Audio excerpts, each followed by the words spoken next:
bastos no, na pakiramdam sa isang tao. No? Hindi lang po yan sa babae. Minsan nangyayari yan sa mga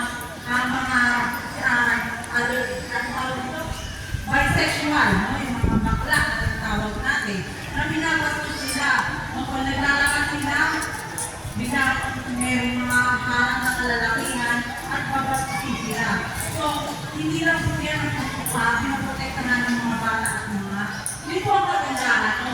At isa pa po, mas maganda po ngayon dahil nga po, inaano na po siya kayo dito sa ating siyudad. No? Umikot po sila kagawad Luchi Lumano para po ipaalam sa kada barangay.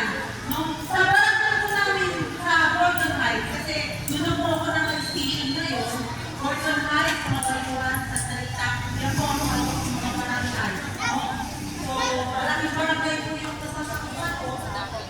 Doon po ay pumupunta po kami